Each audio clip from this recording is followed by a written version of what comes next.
¿Se oye?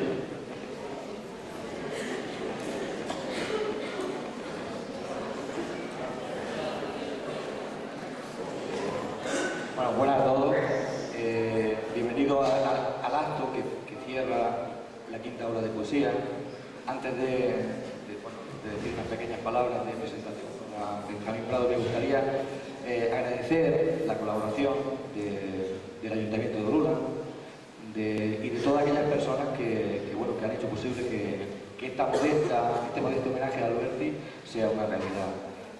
Me gustaría también, porque yo creo que todo profesor ha de hacerlo con sus alumnos, sobre todo cuando los alumnos responden, me gustaría agradecer la colaboración estrecha e intensa de los alumnos de medios de comunicación y de los alumnos de información y comunicación que han trabajado mucho.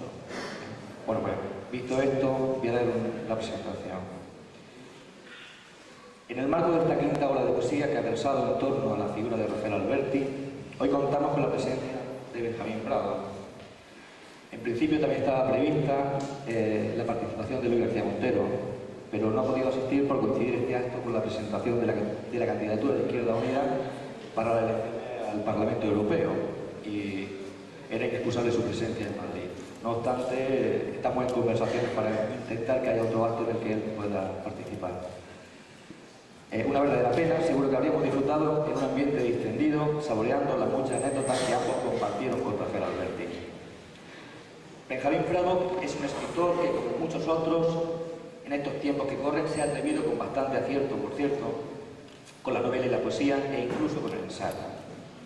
En narrativa ha publicado las novelas Raro, en 1925, Nunca le des la mano a un pistolero zurdo, 1996, ¿Dónde crees que vas y quién te crees que eres?, 1996, Alguien se acerca, en Alfaguara, 1998, No solo el fuego, en 1999, con el que consiguió el premio de Andalucía de novela, y La nieve está vacía, en el año 2000. Su obra poética, que está reunida en el volumen Ecuador, Poesía, 1986-2001, editado en el año 2002, está compuesta por las siguientes obras: El corazón azul del alumbrado, 1991, Asuntos personales, 1992, Cobijo contra la tormenta, Premio Hiperión del año 1995 y Todos nosotros del año 1998. Recientemente ha publicado Iceberg, con el que ha obtenido el 23 Premio Ciudad de Melilla.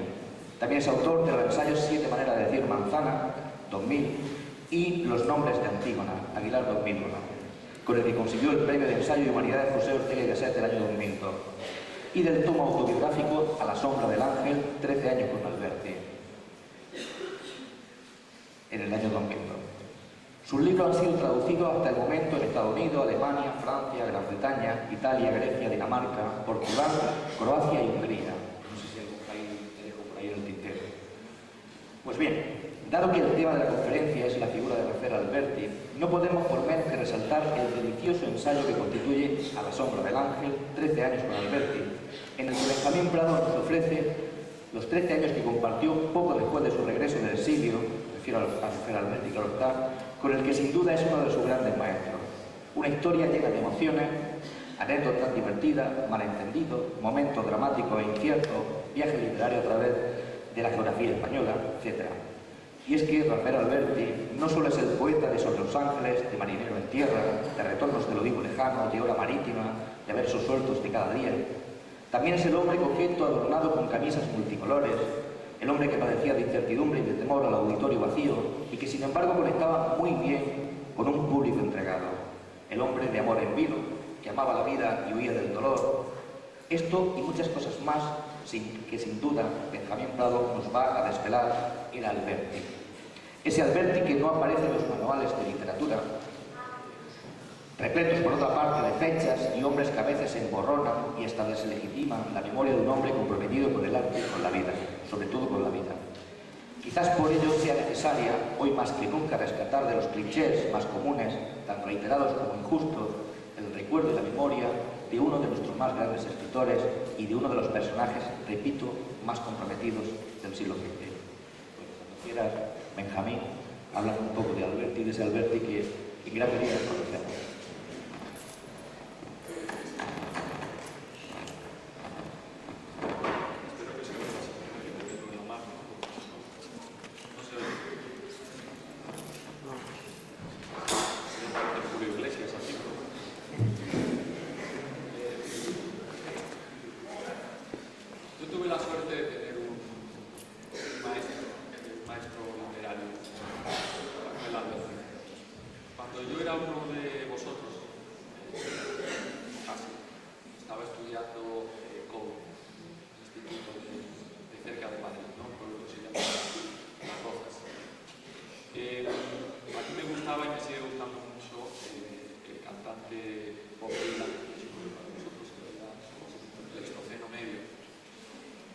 había escrito en un cuaderno unas cuantas canciones inspiradas en las canciones de Bob Dylan. Eso son risas o estornudos, sí, todavía no he dicho nada de eso. El profesor de literatura del instituto, que me lo toca acercar, ¿no?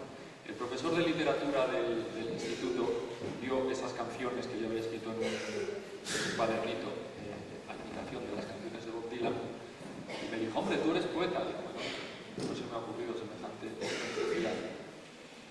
Me dijo, hombre, si tú quieres escribir poesía, tendrías que empezar como lector La casa por el tejado, leyendo los dos mejores libros de poesía, a mi juicio, del siglo XX, de la poesía española del siglo XX, ¿no? Que son Poeta en Nueva York, de Diego García Lorca, y Sobre los ángeles, de Rafael Alberti. Bueno, yo le hice caso, me fui a una librería, compré Sobre los ángeles, de Rafael Alberti, que me mató, la verdad. Aún me sigue matando cuando lo leo. Nunca habría imaginado que con esa cosa tan normal y tan vulgar que son las palabras del diccionario se pudieran hacer cosas tan alucinantes. Me pareció alucinante en aquel momento, ¿no? Leí Sobre los ángeles y exactamente 3 días después de leer Sobre los ángeles estaba comiendo en mi casa con mis padres y mi padre me mandó a comprar una barra de helado para el postre en Las Rozas, como si igual 18 kilómetros de Madrid, ¿no? Subí a comprar la barra de helado y cuando entré en el bar, que estaba a 50 metros de mi casa, a comprar el helado, resulta que allí estaba sentado Rafael Alberti. De manera que todo esto empezó por una casualidad. Yo que había visto la foto y el libro me había parecido tan alucinante como os digo, me acerqué a ella y le dije, anda, usted es Rafael Alberti, cosa que él ya sabía naturalmente, ¿no? Y él, en vez de ser un poeta, él era un mito, como sabéis, era un hombre muy famoso, muy conocido, casi como un cantante, ¿no? Pues en lugar de ser una persona distante, una persona pedante, una persona que te mirase por encima del hombro, o que te obligase a mirar hacia arriba para verlo, pues se comportó conmigo con una naturalidad extraordinaria. Me preguntó qué edad tenía y como le dije, para ver si era legal lo que iba a hacer a continuación, supongo, y como le dije que 18, me invitó a un gin tonic, ¿no? Si no, igual me había dado solo una Coca-Cola. Empezamos a hablar, el tiempo se pasó muy rápido. Yo me recuerdo a mí mismo la imagen de la barra de helado deshaciéndoseme en la mano mientras Alberti me hablaba. Y empezamos una amistad que conté efectivamente en ese libro de 14 años. Una amistad rara, ¿no? Una amistad rara porque que a mí me fascinase Alberti era lo más normal del mundo. Que Alberti tuviera el más mínimo interés en ser amigo mío ya me pareció una excentricidad, pero en fin, así es como ocurrió, ¿no? Ese Alberti que yo conocí en el año 1981, como os digo, era un personaje algo incongruente, ¿no? Por una parte, como os he dicho, era un mito, era una persona, era un mito, no solamente un mito literario, como sabréis muchos, ¿no? Era un mito civil, era un mito político, era sin duda uno de los mejores poetas del siglo XX de la poesía española, era el compañero de generación de Lorca, de Salinas, de todos los otros escritores del 27, era un mito de la guerra civil española, de la resistencia contra el fascismo. Era un poco un mito del exilio realmente, ¿no? Tanto en su primera etapa en Argentina como en la última en Roma, ¿no? En la que la casa de los Alberti, en el barrio del Trastevere, en Roma, en la vía Garibaldi, era una especie de santuario donde cualquier español que se considerase medianamente liberal pues tenía que ir allí, como quien va a la Virgen de Lourdes, pero en comunista, ¿no? Era todo eso, y era una persona de tal celebridad que realmente yo que lo acompañaba 1001 pueblos de toda España donde él hacía actos como este o daba sus lecturas de poemas, realmente no había lugar de España donde a Rafael no lo recibieran como, ya digo, como a un futbolista o como a un cantante, ¿no? Y donde rápidamente todo el mundo fuera a pedirle autógrafos, dibujos como esos que algunos de vosotros habéis imitado, por cierto, de forma encantadora y fuera, ¿no? Pero había un contrasentido en todo eso. Alberti, además de ser un mito, además de ser una estrella casi mediática, era un desconocido todavía en el año 80 o 81. Era un desconocido en el sentido de que su obra en España se conocía bastante. Como sabéis, él era un escritor de ideología comunista. Él participó en la Guerra Civil Española luchando por la defensa de la República muy activamente. Tuvo que partir para el exilio y sus libros estaban prohibidos, todos. Los libros que Rafael había publicado antes de salir de España en el año 1939 estaban prohibidos, pues se le consideraba un rojo peligroso. Y los libros que había publicado después, la gran parte de su obra, realmente, el bocado de su obra que lo había publicado en Argentina, a lo largo de Argentina y en Italia, a lo largo de 38 años de exilio, pues nunca se había llegado a publicar en España. De manera que lo mismo que era una celebridad como persona, era casi un desconocido para la mayoría de lectores como poeta, ¿no?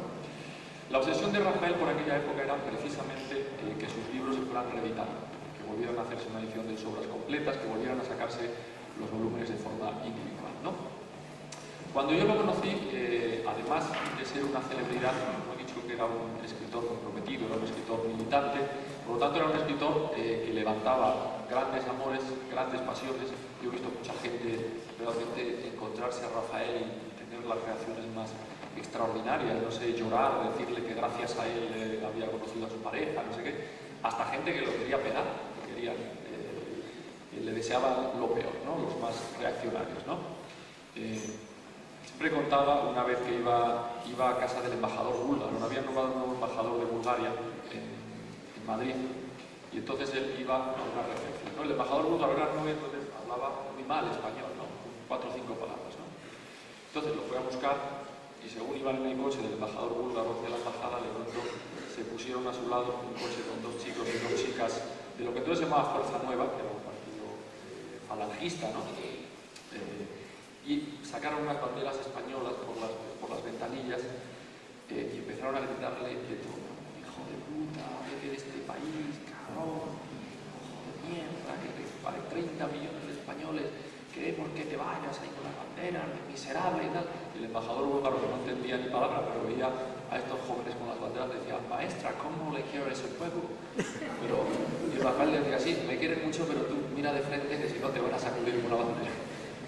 Recuerdo otra temporada en la que todos los días él vivía en la calle de la Princesa, en Madrid, en una torre, en el alto de una torre, en el piso 17. Bueno, pues yo le acompañaba todos los días por un pasillo oscuro que había, porque todos los días le dejaban pegado un sello Franco, con la cara de Franco, en la puerta, ¿no? Que todos los días quitábamos y demás. Os cuento todo esto para que os deis cuenta que el hecho de ser un poeta comprometido, el hecho de ser un poeta, como ha puesto Luis García Montero en esa exposición y en ese catálogo que ha hecho la Junta de Andalucía, un poeta compartido con P, con M antes de la P, compartido por todos, pero también se podría partir por con N partido. Rafael siempre fue un poeta compartido, en este caso con el Partido Comunista, que era el suyo. Por lo tanto, lo mismo que en un sentido eso seguramente ayudó a su protección de cierto tipo de gente, también ayudó a que fuera odiado desde Estado y vilipendiado por otro tipo de gente, ¿no? Yo recuerdo una conversación en la que Gonzalo Torrente Ballester, del que habréis leído algo, Los Muertos y las Sombras, o algo así, si no leerlo es muy bueno, le fue a pedir perdón a Rafael, ¿no? En una conversación muy emocionante que yo presencié, ¿no? Le pido perdón por las cosas que había escrito sobre él, ¿no? Torrente Ballester, por ejemplo, había escrito una historia de la literatura española donde al llegar Alberti decía: hasta 1936 Rafael Alberti fue un poeta muy interesante. A partir de entonces se convirtió en un poeta ruso. Y Rafael decía: hombre, rojo, que duda cabe, pero ruso, joder. Bueno, pues ya le consideraban no rojo, sino directamente ruso. Cuando Rafael vuelve a España, él encuentra un país realmente desconocido. Él se había ido en el año 39, después del año 39 hubo 40 años de franquismo. Algunos de sus compañeros de generación habían salido con él para el exilio, muchos de ellos murieron, de hecho, en el exilio, como Luis Cernuda, por ejemplo, como Emilio Prados. Otros se quedaron en España, participaron un poco en la España franquista, ¿no? Dirigiendo algunas de sus instituciones, como Damos Alonso, la Academia, como Gerardo Diego, que había tomado partido decidido por el bando franquista, escribiendo poemas a Franco y cosas de esas. Y el país había cambiado mucho, ¿no? Cuando Rafael vuelve desde Italia en abril del año 1977, como sabéis, él vuelve precisamente para presentarse como candidato al Partido Comunista por la provincia de Cádiz, ¿no? Y entonces él hacía una campaña, yo creo que única en la historia de la democracia, seguramente, ¿no? Porque era una campaña en verso. Entonces él llegaba a los pueblos y preguntaba a la gente, ¿no? A ver, ¿aquí qué pasa? ¿Qué sucede en este pueblo? ¿Qué ocurre? Pues aquí tenemos un problema, necesitamos una carretera y no nos da. Y Rafael escribía, se iba al hotel y escribía unas coplas muy sencillas, lo que él llamaba poesía urgente o poesía de circunstancias, que era lo que llamaba coplas de Juan Panadero. Juan Panadero era una expresión del poeta popular, ¿no? Juan Panadero, Juan cualquiera, no Juan nadie, ¿no? Se ha llamado de muchas maneras, ¿no? Y escribía unas coplas sencillas sobre el problema de ese pueblo, ¿no? Para dar soluciones, ¿no? Y efectivamente salió elegido candidato, ¿no? Pero después de ganar esas elecciones, después de renunciar a su escaño, porque Rafael era un hombre con ideología, pero no era un político tampoco, no era una persona que tuviera una intención. Realmente casi todas las fotos de Rafael en el Congreso de los Diputados son así con una cara de archiaburrido, como decía él. Pues inmediatamente renunció a su escaño y se dedicó a recuperar el país que le había quitado a tiros realmente, ¿no? Yo la acompañaba a muchos de esos viajes y era muy emocionante ir con una persona como Rafael en el coche, a veces para lecturas, a veces para conferencias y a veces sencillamente para hacer lo que él llamaba viajes literarios, ¿no? Los viajes literarios es que Rafael consideraba, como a mí me encantaría que vosotros consideraseis, la literatura como algo vivo, como algo real, como algo que dejaba huellas y dejaba pozos, ¿no? De manera que él se levantaba un día por la mañana, era muy madrugador, también porque pegaba cabezaditas a lo largo del día, ¿no? Entonces te llamaba, por ejemplo, a su casa y te decía, oye, he alquilado una película soberbia que es El acorazado Potemkin, que es una maravilla. Entonces tú llegabas a ver El acorazado Potemkin, que es una obra de arte. Rafael encendía el vídeo y a los 2 minutos cascaba. ¿No? Así cada media hora despertaba y yo decía, qué película tan soberbia, ¿verdad? Volvía a doblar otra vez. Es verdad que eso le pasaba con El acorazado Potemkin. Cuando alquilaba una película porno, la veía con unos ojos como platos y no se dormía ni un minuto, tío. Yo decía, joder, pues El acorazado Potemkin bien que te dormía, ¿no? Pero en fin. Rafael, como digo, iba recuperando su país, ¿no? Iba recuperando su país y te llamaba a las 7 de la mañana y te decía, oye, ¿qué te parece si vamos al castillo de García Muñoz, donde mataron a Jorge Manrique, ¿no? Entonces íbamos a ver el castillo de García Muñoz y por el camino Rafael, que tenía una memoria prodigiosa, pues iba recitando las coplas a la muerte de su padre, con las que creo que habéis trabajado aquí, por cierto, de memoria todo el camino. Oye, ¿por qué no vamos al sitio donde está enterrada, al cementerio donde está enterrada la mujer niña de Antonio Machado? Luego el camino, iba recuperando su país y sorprendiéndose realmente de lo que había pasado a lo largo ni más ni menos que de 40 años, ¿no? Otras veces Rafael iba a dar lecturas, ¿no? Iba a hacer recitales, ¿no? Él solo o con Muriel Esper, ¿no? Yo también le acompañaba muchas veces, ¿no? ¿Por qué le acompañaba? Pues no solo yo, a partir de los años 81, 82, Rafael, que era una persona que tenía como os digo, una vitalidad extraordinaria. Yo no he visto una persona realmente tan vital como él nunca, ¿no? No he visto jamás una persona tan enamorada del hecho de estar vivo como Rafael Alberti, ¿no? Lo manifestaba en todo, en la manera de hablar, en la manera de comer, en la manera de mirar sobre todo, ¿no? Veía un árbol y decía, mira qué chico, qué maravilla este. Y la verdad, el árbol de la puerta de tu casa, tú nunca lo habías visto, pero visto a través de Rafael te das cuenta que era un milagro ese árbol, ¿no? Cualquier cosa para él era una celebración. No conocí una persona con esa capacidad de celebración, ¿no? Y cuando empezamos a conocerlo, algunos 3 o 4 poetas que estábamos empezando entonces, ¿no?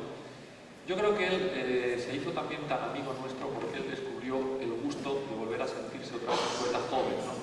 De volver a estar entre poetas que, como ocurría en los años de la residencia de estudiantes, con García Lorca, con Cernuda, con Alessandro, con todos los demás, empezaban a tener ilusiones, empezaban a formar su obra, miraban la literatura como el principio de un camino, no como el final de un camino, Miraban la literatura como algo que había que seducir, conquistar, y como que algo que había que poner en marcha, en lugar de algo que estuviera ya más bien declinando, como podía ser en su caso, era un hombre de 80 años ya, ¿no? Creo que esa es también la razón seguramente de que se hiciera tan amigo nuestro y estuviera todo el día con nosotros, ¿no? Yo recuerdo todas las lecturas de poemas que hacíamos. Yo le iba presentando a algunos amigos cantantes también para que él fuera conociendo allí porque él decía, a los cantautores les llamaban cantahistorias, decía, estos son unos pesados, todos son unos cantahistorias. Me decía que le robaban el público, ¿no? Yo creo que cuento en el libro una anécdota con el cantante Joaquín Sabina. A Joaquín le gusta mucho la poesía de Rafael, ¿no? Y entonces yo de vez en cuando pues organizaba alguna cena, como dos y tal, sobre todo para que Joaquín lo pasase bien, ¿no? Y Rafael decía, que esto canta historias. Hubo un momento en el año 86 en que yo publiqué mi primer libro, en una colección en la que salieron a la vez ese librito mío, primero, un libro de Rafael que tenéis expuesto ahí, que se llama Los hijos del Drago y otros poemas, y el primer libro de Joaquín, que se llamaba De lo cantado y sus márgenes, ¿no? Y entonces pues organizaron una serie de presentaciones en las que íbamos los tres y lo pasábamos muy bien, ¿no? La única cosa era que Rafael siempre iba persuadido de que Joaquín, que ya entonces era un cantante muy famoso, ¿no? Y que llenaba estadios de fútbol y tal, le iba a robar el público. Y entonces todos los ratos veníamos a buscar a Joaquín y iba diciendo, este amigo tuyo se traerá una guitarrita y nos joderá. Se llevará todo lo de ella. No, pero ¿cómo se va a traer una guitarra si tú sabes lo que te respeta? Que te digo yo que se trae una guitarra y ya para él todos los aplausos a su guitarra. No, Rafael, que no, por favor, que ingenuo eres. Decía, se va a traer la guitarra, que te digo yo que se la trae. Llegábamos a los sitios, obviamente, el pobre Joaquín ni se le ocurría llevarse una guitarra, además se ponía siempre así como intentando que Rafael estuviera delante, y de hecho Rafael se esforzaba al máximo, como una persona deslumbrantemente inteligente y además muy escénica, pues se llevaba todos los aplausos y todos los piropos. Entonces, cuando ya se sentía el ganador, solía ir a Joaquín y decir, hombre, deberías haberte traído una guitarrita y ya te va. Pero solo una vez que se veía el triunfante. Él vivía con una vitalidad extraordinaria en todo este tipo de cosas. Esto que os he contado, que si delata algo, creo que es el carácter competitivo que tenía Rafael, pero competitivo en el buen sentido, ¿no? En literatura, la palabra ambición no describe nada malo. Yo creo que un buen escritor, un escritor honrado, siempre es un escritor ambicioso, porque lo que ambicionas es escribir libros que no se olviden, libros que digan cosas que no se han dicho antes o de una manera que no se ha dicho antes, libros que perduren, ¿no? Y que cuando no solamente estos libros de actualidad, hay mucha gente que lucha por la actualidad, lucha por ser muy conocido en el momento, ¿no? Si eres un mal escritor, en el fondo da lo mismo, no sé si incluso es peor tener éxito con un mal libro, ¿no? Los franceses tienen una frase que me gusta mucho, que es que cuanto más alto trepa el mono, mejor se le ve el culo, ¿no? Bueno, pues eso le pasa a algunos escritores, ¿no? Rafael tenía la idea de que competir era sano, ¿no? Y el hecho de estar rodeado de jóvenes poetas, entonces, ahora ya menos jóvenes, pues yo creo que a él le llevaba a establecer esa especie de competición, salvando todas las estancias del mundo, naturalmente, había establecido antes con Lorca o con Cernuda, con sus amigos, nosotros no somos ni Lorca ni Cernuda, pero sí establecía con todos una competición de a ver quién escribe antes. Él era muy competitivo, tú estabas en un restaurante, ¿no? Entraba una chica guapa y Rafael te decía, a ver quién se la liga antes, si tú con tu juventud o yo con mi prestigio. Y a veces se la ligaba él con su prestigio. Tengo que decirlo, ¿no? Pero competía en casi todo, ¿no? Tú publicabas una pequeña plaqueta allí de 5 o 6 poemas en una edición rarísima y él quería publicar también una plaqueta en el mismo sitio, ¿no? Yo creo que todo esto se resume con una palabra, que es la palabra vitalidad. Rafael era una persona vital que estaba convencido de que iba a vivir hasta los 105 años, según los cálculos que él había... No sé si los 105 o los 115, de hecho, ¿no? Según los cálculos que él había echado, y que veía en todo, como decía antes, una celebración, ¿no? Una especie de... Yo no he visto una persona sentir tanta gratitud por las cosas de cada día como Rafael. Cuando llegó a España, como digo, una de sus primeras inquietudes fue la de volver a publicar toda su obra. Rafael había publicado en España desde el la guerra civil, una serie de libros. La obra de Rafael, los que lo hayáis estudiado lo sabéis, se divide de alguna manera casi en bloques, ¿no? Él siempre me hablaba, me decía, cuando encuentres un filón, aprovéchalo hasta el final, ¿no? Decía, la literatura en ese sentido es como la minería. Cuando encuentras oro, pica hasta que saques todo el oro, ¿no? No cambies de estilo, ni cambies de manera, ni cambies de fórmula hasta que no saques todo lo que hay ahí, ¿no? Bueno, como sabéis, publica 3 primeros libros, que se llamó Poesía de estilo neopopularista, ¿no? Son sus libros Marinero en tierra, La amante y El alba de la Lelí, poesía animada, poesía sencilla, poesía muy parecida a las canciones populares, ¿no? Después de eso pasa a hacer una poesía mucho más compleja, poesía primero gongorina, el libro Calicanto. Como sabéis, la generación del 27 coge su nombre de un homenaje a Luis de Góngora en Sevilla en ese año, reivindicando precisamente la poesía difícil de Góngora, la poesía complicada, ¿no? Después tiene una etapa surrealista, que es la que forman los libros sobre los ángeles, Sermones y moradas, Yo era un tonto y lo que he visto me ha hecho 2 tontos, que es un libro sobre los tontos del cine. De hecho, ¿no? Hoy podría pensar que es un libro sobre los ministros del interior, pues no, es sobre los tontos del cine. O sobre los exministros del interior, sobre todo. Y no miro a nadie. Y después se pone a hacer una poesía comprometida, que es realmente una de las características, como digo, de Rafael, ¿no? Él escribe unos poemas que se llaman La familia, de un libro que iba a ser, de un momento a otro, que iba a ser seguramente uno de los mejores libros del siglo XX, porque yo creo que estos poemas en los que él coge a su propia familia como ejemplo de familia burguesa, como ejemplo de estamento social que tiene que cambiar, que tiene que convertirse en otra cosa, porque él ve mucha desigualdad en el mundo, mucha injusticia, muy mal repartidas las cosas, ¿no? Son unos poemas extraordinarios, ¿no? Lo que pasa es que eso se rompe con la llegada de la guerra, con su participación en defensa de la República y con su salida para el exilio, y nunca sabremos lo que habría sido esa obra de Rafael, que apuntaba a ser, pues seguramente, parte de la mejor poesía del siglo XX, lo es el fragmento que conocemos, ¿no? Y después toda la obra de Rafael se nutre básicamente de la nostalgia. Rafael es un expatriado, es un hombre que vive allí en las barrancas del Paraná, en Argentina, echando de menos sobre todo Cádiz. La manera en que le echaba de menos Cádiz y su pueblo, el puerto de Santa María, es una obsesión continua, ¿no? Cuando ve un río americano piensa en el Guadalete, cuando mira el mar de otro país de siempre, el mar de Cádiz, de la bahía de Cádiz, ¿no? Y toda esa nostalgia le da un tono a la obra de Rafael, que es un tono muy importante, que seguramente es el tono por el que se va a recordar a Rafael Alberti durante los siglos, ¿no? Ese tipo de poemas de perdido está el andaluz, del otro lado del río, ¿qué hará aquí? ¿Por qué se vino? Ese tipo de nostalgia, ¿no? De alguien que pregunta qué hace ahí ese andaluz tan lejos y demás, ¿no? Rafael también tiene una vertiente de pintor, como vosotros mismos habéis visto.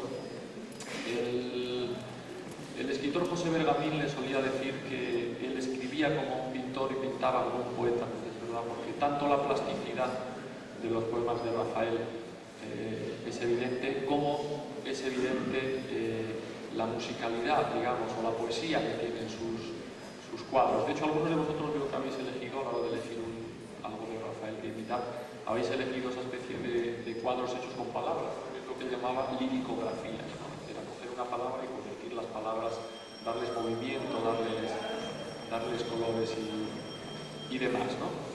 Como sabéis, también fue autor teatral, aunque no tuvo mucha fortuna como autor teatral, y también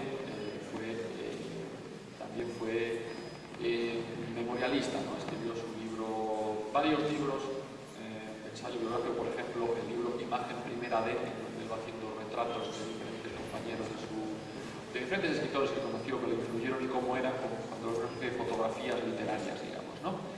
Lo cual explica algo de Rafael, que es un poeta muy visual, ¿no? La poesía de Rafael, los que la hayáis leído, habréis visto que es muy visual, está llena de imágenes, está llena de fotos, de paisajes, ¿no? Como digo, también hizo sus memorias, sus famosas arboledas perdidas. La arboleda perdida era un lugar que él tenía en Argentina donde iba a escribir, ¿no? Dentro de una finca que tenía, hizo una pequeña casita donde él iba a escribir todas las mañanas durante horas, ¿no? Y de ahí sacó el título de sus memorias, ¿no? lo que yo os recomiendo, porque si queréis conocer esa época de la literatura y de la historia de España, son unos libros realmente fundamentales. Yo no me quiero extender mucho más, yo prefiero dejaros una visión más o menos ajustada de Rafael, que os llevéis una idea más o menos general de Rafael Alberti, que daros aquí un latazo que podría daros durante 2 horas hablando libro a libro de él, pero creo que eso no valdría para nada, ¿no? Yo creo que la literatura, y ojalá terminéis pensando lo mismo, la literatura es algo que se vive de manera personal, ¿no? Yo creo que la gente que habla de la literatura como un trabajo solitario, de la poesía, mientras que la vida parece que te invita a la comunicación y a la comprensión, yo creo que es justo al contrario. Yo creo que la vida cada vez más te invita a la soledad y la poesía te invita al encuentro, te invita a reunirte. Un poema es un lugar donde se reúnen un escritor y un lector, ¿no? Y aunque los más tontos que conozcáis a lo largo de vuestra vida se van a reír siempre de los libros y de los que leen y de la poesía, no les hagáis caso, porque como digo, esos son siempre los más tontos, ¿no? Para mí, leer a un poeta como Alberti es multiplicarte por 2, es multiplicar tu vida, ¿no? Las personas que no leen se tienen que conformar con ser ellas mismas, ¿no? Con su propia vida, con sus propias experiencias y con su propia realidad, ¿no? Las personas que leemos, pues resulta que hemos leído Moby Dick y hemos perseguido ballenas blancas, hemos leído a un escritor nórdico y hemos visto la nieve, o hemos leído a Rafael Alberti y hemos conocido lo que es el exilio, lo que es la guerra, lo que es la pobreza en algunos momentos, lo que es el riesgo, tantas cosas, ¿no? De manera que, así como no leer es rebajarse, leer es multiplicarse por 2. Yo os recomiendo, con todo el interés del mundo, que leáis, y con todo el cariño del mundo, que leáis la obra de Rafael Alberti, que leáis Marinero en Tierra, que leáis sobre los ángeles, ¿no? Vais a entender por qué Rafael decía una cosa extraordinaria, una cosa que siempre me repetía, ¿no? Decía, ¿tú te has fijado, chico, que con las mismas palabras con las que se escribe un poema de amor se podría firmar una sentencia de muerte? Y es verdad, que en eso consiste la poesía, en coger las mismas palabras que valen para otras cosas y convertirlas en un milagro, ¿no? Por su sonoridad o por su efecto, ¿no? Yo os voy a leer, para terminar, aunque si queréis preguntarme, os respondo encantado. Yo he escrito muchos poemas sobre Rafael. Este no es ni mucho menos el mejor, pero lo voy a leer porque es el primero que escribí. Es un poema que se llama El mismo que esperábamos, y en el que yo intentaba contar de manera muy sencillita, ser compasivos, porque entonces era muy joven. Intentaba explicar un poco lo que fue la llegada de una persona tan luminosa, tan excepcional como Rafael a la vida de un jovencito, ¿no? Evidentemente es un poema que imita su estilo de Sobre los Ángeles. Yo os lo leo y con eso, como he visto que ha sonado el timbre, os dejo que os vayáis. El mismo que esperábamos, y es Rafael Alberti en 1982. Llegaste un día, llegaste y vi en tus manos plumas y espadas. Tú eras tus ángeles, el ángel mentiroso y el ángel bueno, el ángel del carbón y el de la ira, alguna vez dulce ángel de los números, alguna vez terrible ángel de arena. Sombra del trigo, viento de los esteros y de las dunas, llegaste tú y pusiste un pez rojo en el agua, un diamante en las minas, un rayo blanco en nuestro cielo oscuro. Llegaste tú y brillaban las cometas y en los vasos vacíos también se oía el mar. Llegaste entonces, tus ángeles dejaron su oro en mi vida. Que leáis Alberti y seáis felices. Yo os apruebo por sobresaliente a todos, por lo que os habéis hecho.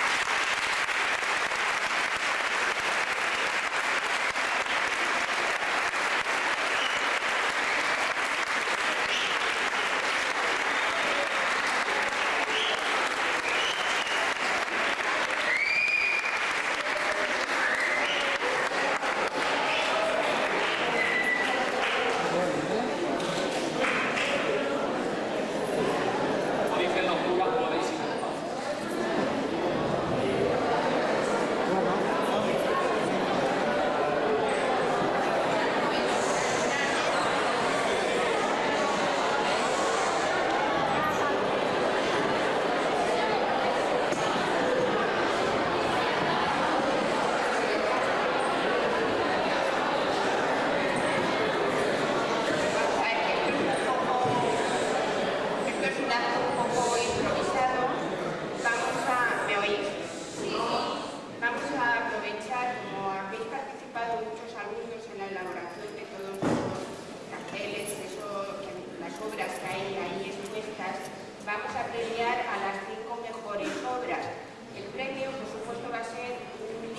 Benjamín Prado, para que así podáis aprovechar que lo tenemos aquí para que os lo pueda dedicar.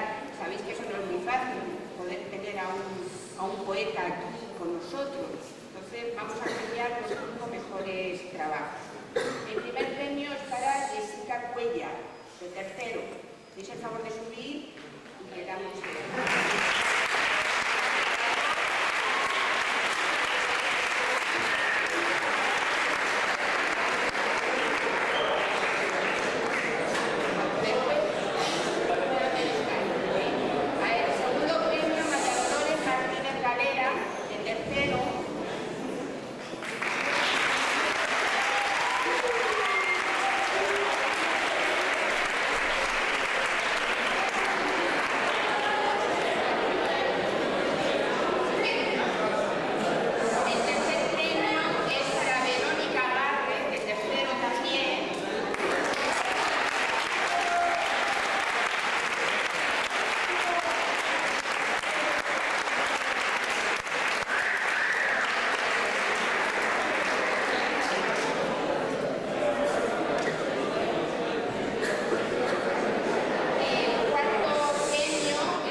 de lo lindo que hizo por mi tierra. Muchas gracias a él.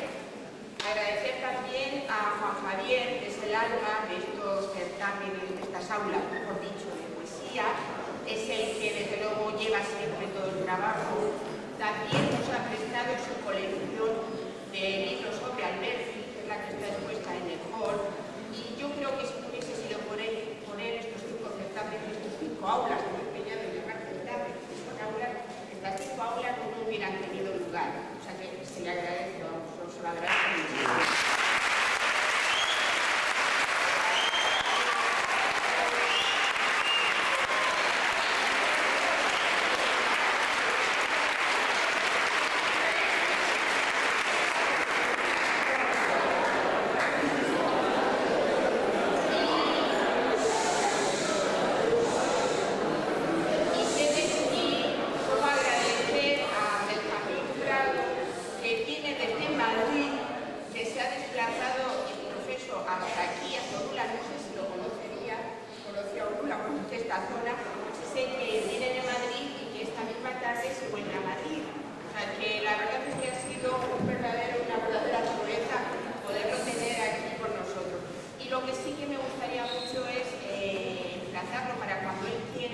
Que vuelva aquí a hablarnos de su obra.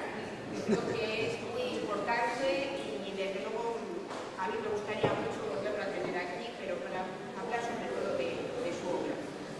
Le vamos a hacer un pequeño recuerdo, un librito que hemos intentado buscar, porque sabemos que no es fácil encontrar algo que no tuviese, y ha sido por supuesto Juan Javier el que ha estado por ahí buscando, y creo que ahí vamos a estar ahora, no se me va a